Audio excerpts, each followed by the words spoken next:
그런가 하면은 지금 그 과다한 채무에 이제 허덕이고 있는 네.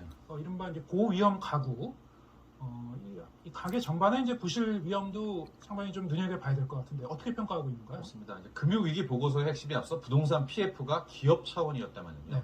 우리 가계, 국민들 차원에서 보면 역시 가계 부채인데요. 전체 우리 가구 1230만 가구가 일단 빚을 지고 있는데 예. 이 중에서 61만 가구, 예. 가구수 기준으로 약 5% 정도는 지금 어떤 상황이냐면 DTA 100%가 넘는다는 건데요. 네. 부채 자산, 그러니까 갖고 있는 빚이 본인 가구가 뭐 이래저래 다 현금화를 해도 예. 그 빚을 못 갚는다는 겁니다. 재산 다 팔아도 빚 다 못 팔아고 갚는 다 거고. 해도 못 갚는 예. 가구가 지금 5%, 벌써 61만 가구가, 저 가구는 이미 이제 힘든 가구죠. 그게 취약 가구. 지금 이제 저희 그래픽에 나온 DTA가 100% 이상이라는 게 그렇습니다. 보이고요. 그런데 저 네.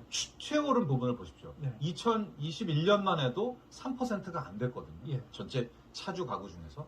그런데 지금 5%를 올랐다는 것은 최근 들어서 급격하게 소득이 나빠졌던, 아니면 빚이 더 늘었던 저런 가계부채 문제가 심각해졌다는 것을 알 수가 있죠. 예, 지금 이제 고위험 가구의 이제 정의가 이제 DSR이 40% 이상, DTA 100% 이상이죠. 네. 이 DSR 같은 경우에 다시 한번 설명드리면 이제 원리금 상환액의 연소득에 대한 이제 비율입니다. 네. 그게 이제 40% 넘어간 가구, 그리고 말씀하신 대로 갖고 있는 재산 다 팔아도 빚을 갚지 못하는 가구. 네.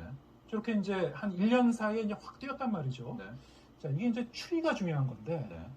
이 늘어나는 속도가 굉장히 빠른 것 같아요. 아까 그래프도 보면. 예, 그렇습니다. 굉장히 빠르고 이제 DSR 40%만 돼도 그나마 괜찮습니다. 그런데 DSR 기준으로만 보면 70%가 넘으면 이건 위험하다고 보거든요. 예. 이건 무슨 얘기냐면 자신이 벌어들인 돈의 70%는 빚 갚는 데 쓰는 거예요. 그러면은 100만 원 벌었는데 고작 내 생활로 영위할 수 있는 것은 30만 원밖에 안 되는 가구 아니겠습니까? 예. 근데 이 소득도 또 언제 위험해질 수가 가능성이 높잖아요. 그래서 DSR 기준으로는 70%가 넘었을 때 우리가 취약하다라고 하는데 이 비율도 지금 15%에 달하거든요. 우리 가구에.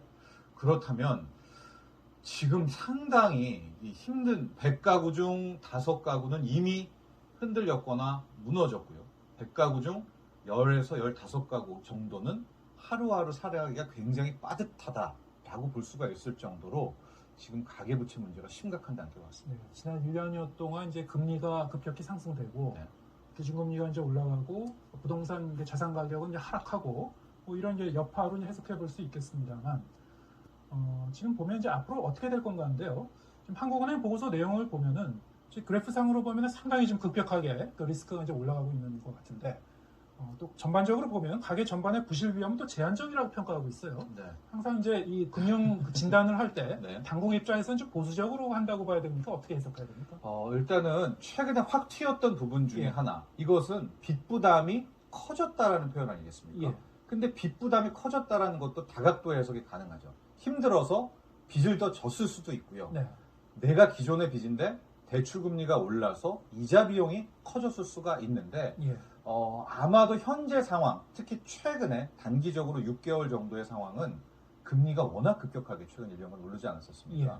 그래서 이런 이자 부담이 커졌다라고 볼 수가 있는 대목도 있다라는 거예요. 그러니까 예. 빚을 더 졌다라기보다는 네. 실질적으로 최근에 한두 달은 가계대출이 추이가 좀 감소하는 모습도 보였었거든요. 예. 그래서 아마도 그런 판단을 내리지 않았나 볼 수가 있겠고,